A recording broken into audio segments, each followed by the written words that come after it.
Welcome to another unboxing video from theplayersaid.com. My name is Grant. Today I'm unboxing a game that I've been looking at for about a year and a half, and a company that I've been looking at probably for well over 5 years, but ultimately have never purchased nor experienced any of their products. This game is called Invasion Normandy. It is an operational, kind of a Ameritrash style of war game, although it does have hexes, and I think this is their first game that has hexes. I don't exactly remember. But the company, Historical Board Gaming, they have a Facebook presence. I've been looking at them probably for 5 or 6 years. I've been following this game specifically over the past, say, 18 months as they posted development pictures, and then finally it was ready for sale a couple of months ago. I discussed it with Alexander. This is an expensive game, partly because it's large, very high quality board. I don't know what material it is. It's almost like canvas, but it's very, very nice. But they're an indie publisher, very small. I think they end up doing like 30 or 40, maybe 50 copies of these print runs. Therefore, they end up paying a lot more per unit than we're normally used to with other larger publishers. But Historical Board Gaming, go ahead and check them out. A word of warning though, you're gonna have a bit of a problem on their website. It's just not great. Hard to maneuver, hard to find things, not really clear about what you're getting into. But all those things aside, I'm very excited about this game. I think both Alexander and I are excited about this game. This game deals with the D-Day invasions in World War II. It is a war game that you have to pimp out because what comes in the box isn't necessarily what you need to actually play the game. I know that sounds ridiculous, but I'm going to have to go ahead, now that I bought the board, which was separate, the box, which was separate, and the game contents inside, which include things like rules, some play aids, a battle board, some counters, but they're mainly control counters. You're then going to have to go out and you're going to have to source all of the different units because it uses Axis and Allies style plastic miniatures. They have some for sale on their website. I'm still maneuvering that, trying to understand, so I have not bought all of those. But then I'm going to have to look elsewhere to try to flesh out that the content so that we can ultimately play. So let's go ahead and dive in. One of the things you'll see, this is a paper mailing tube. This is what the board came in. So it's going to have to be stored separately from the box. It will not fit in the box. The map that you see, I can't even show you the entire map. The dimensions on it, I believe, are 30 by 60. So you're talking, this is nearly 3 feet wide and almost 5 feet long. Huge map. I think it looks really, really good. I'll show you a little more detail. Altogether, this product cost me about $160. The box had to buy separately. Remember I mentioned that was like $20. The map came with the game, but that was like $139. So you add those together, you're at about $160 with shipping. So it's an investment, but I think it's an investment that ultimately is going to return some fun to us and ultimately be one of those games that I think we can play multiplayer because this takes a look at the D-Day landings, all 5 of the beaches. It has both British, not both, but it has British, American, Canadian at the different beaches. It also has Germans, obviously, as the defenders. But you can split those commands up and probably play them, but I'm not exactly sure. But let's go ahead and jump in. So this is their box. I like the art. It's kind of Axis and Allies style. And I think it looks pretty good. Love the aircraft coming in. Love the tank trap with the British Airborne beret and then the American helmet hanging there. And then in the foreground, it's hard, there's a little bit of a glare. You can see the beach landings themselves. Shells going off in the water, battleships supporting the invasion from the ocean, and then you can see the different units with the tank moving up the beach. So it looks pretty good. Here's a look at the side, and then the back is just more of the same. There's that historicalboardgaming.com. That's the company that makes the game. The game is designed by Kurt Purdy, and I think he's done 4 or 5 of these games. And they have a lot of games that I would love to take a look at, but we're going to try this one first, see if we can get it sourced, get the rules read, and then played, because I know I like Axis and Allies. Alexander does as well. What's not to like? We love games like War Room. But let's go ahead and open the box. It's kind of like a pizza box style. I meant to throw that away. You will notice they did provide a canteen style water bottle, which I think is kind of cool, but that came in the game with a nice sticker. I'm not sure if that's going to come off as you wash it, but you're going to have to be careful with that. But I think that's kind of cool, kind of unique. So here are the contents that come in the game. Let's go ahead and look at the rules first. The rules are nice. They are spiral bound, very sturdy. You have that same graphic on the front. You kind of have the Schaeff letter explaining the D-Day landings, which I think is a nice touch. And then here are the standard rules. These are version 1, as this game just came out. You can see there's about 40 some odd pages. There's some optional rules, and there's some designer notes and strategy encompassing about 42 pages. Let's go ahead and get to the very end. Yeah, 42. So there's a lot of rules there. Good table of contents that are going to allow you to reference those fairly easily. You got some terminology there, and then you dive into the rules here on page 5 with stacking. Got a sequence of play, talk about the terrain. You'll notice there's no pictures, it's just text. Once again, indie company, smaller. Movement, I saw an attack table, mechanized movement, offshore support, bombardments, lots of different things here, but that's the rules. And then there's the optional rules. It looks like there's about 3 pages of optional rules.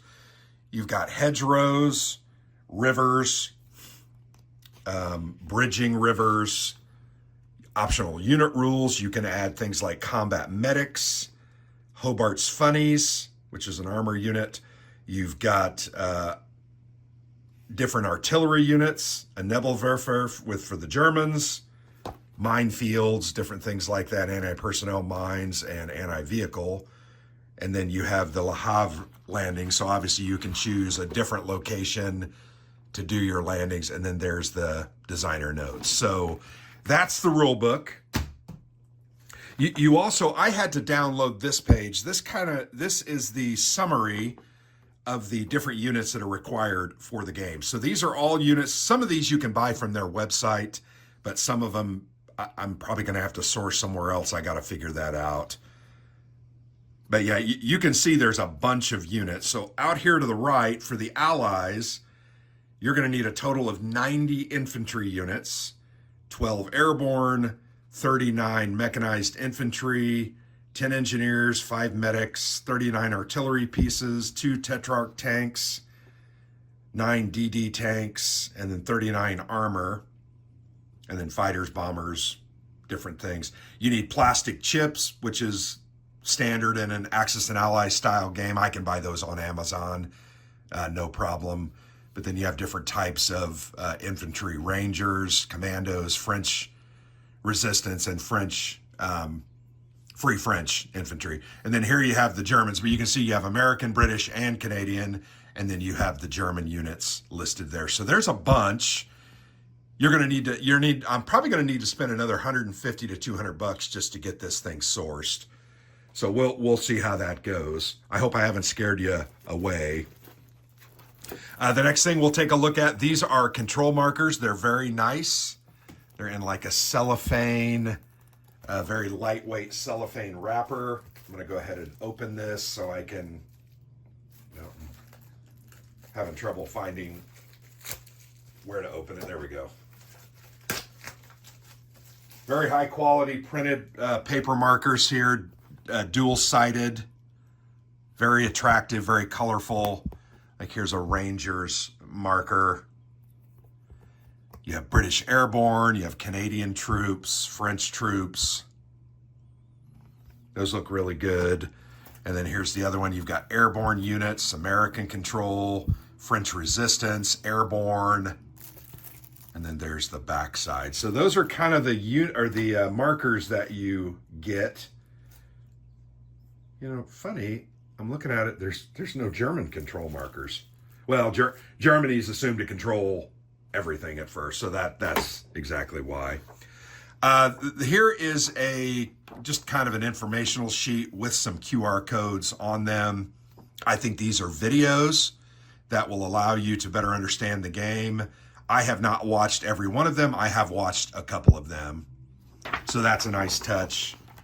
That came, and there's 2 pages of these. And then here you have the setup rules, the different hexes where you're going to put those units. And then you have some German choice setup units. And then you have airfield boxes there on here on the board. We'll look at that here in just a minute. Here's a sequence of player aid. You also have the Allied setup instructions and rules there. We'll throw that there. And then these are glossy play aids, so you're going to get a lot of reflection off of those. These are just different combat modifiers, replacement point rules.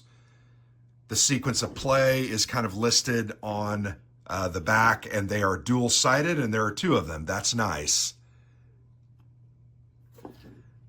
So yeah.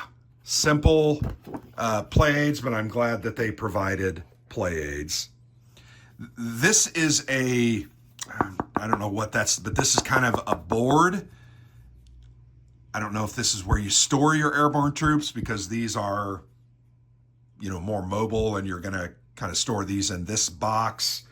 But there's that. And then these are the battle boards, which are printed on kind of the same material as the board itself, which I don't know what kind of type of material that is, but it's very, very cool.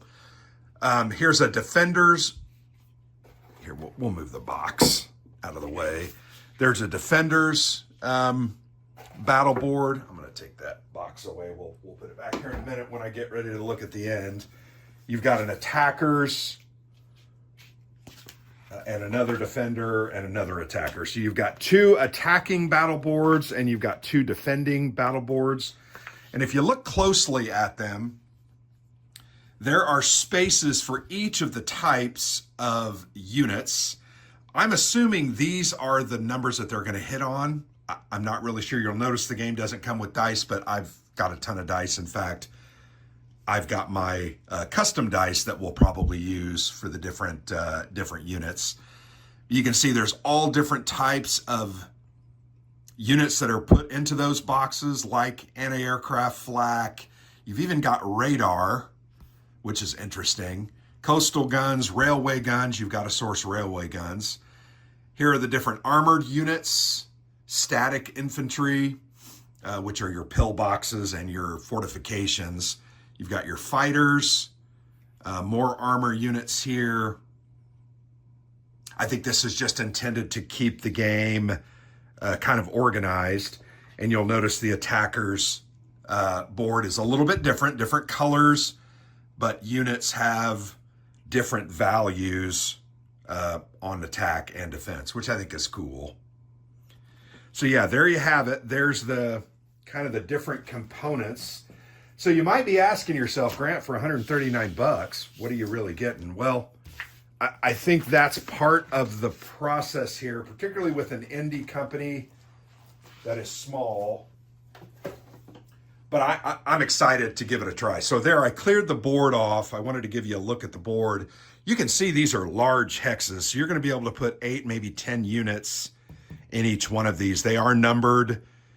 They're numbered across this way. So M M, M, M, M, M, and then below it is N's, O's, all the way down. We're used to that as wargamers. The cool things I want to point out, I think the graphics are really good. They're solid. You've got some different kind of fortified areas. These might represent levees as well. I didn't think about that. There's no terrain effects chart on the board itself. But you can see the landing areas, kind of the staging areas here for the 5 different beaches. Utah, Omaha, which are the Americans. And then you've got Gold, Juneau, and Sword, which are the British and the Canadians. So really cool how those, I think that's really striking. Love the blue. You've got the Le Havre possible landings over there. Remember, we read that in the rule book. That's kind of an optional rule. The other thing I like is you can see the different groups that invaded these areas by their markers. I think that's cool. Some of the names of the beaches and the areas. Here's the Rangers at Point du Hoc. Here's where some of the airborne landings are. You can see the different British 1st, and then here's 101st and 82nd, All-American Division. So kind of cool. You can see the different German control markers. As I mentioned, the game doesn't come with them because it doesn't need them. Planes you can see come in kind of on this way on the board. These are fighters. Those are bombers. You have up in the upper right-hand corner, which you really can't see. It's off board. Let's go ahead and move this over. And you can see my floor over here and a bunch of games over there. At the very top, you can see a game round. It says Operation Overlord on it. Operation Neptune. Some different boxes in there. And then here is the kind of the general records track, reinforcements and victory hexes controlled, German bonus box. You have German activation points, and you have a German airfield box here on the bottom. That really does it for the majority of the kind of the things that are shown on the board itself. But yeah, I'm excited about this game. I know the contents are a little bit Spartan. I get that. I probably overpaid for it. I get that as well. But it's an indie company. I always like to try to support smaller companies because they really do have good products. Sometimes they just need to be given a chance. I think sometimes we turn our nose up because they're maybe not GMT quality products or Compass quality products. But you know what? They deserve a chance, and I'm going to try to give it to them. We're going to try to figure this out, get it played, get the pieces, get it played, and then we'll report back to you on it. It is a 2025 game, so I was able to kind of justify the purchase this year because, hey, it's a brand new game. We can play it and then give our thoughts on it. But the other comment I want to make about the website and the company itself, they have games on everything. Near Future Wars, Cold War Gone Hot, all different types of World War II. They have a Midway game. They have a couple of grand strategic level games like Global 1939, Global 1942. So if this goes well, I definitely want to give them a look and see what else they've got. So I appreciate you sticking with me. I appreciate you watching the video. We're going to try to get this played and we'll report back.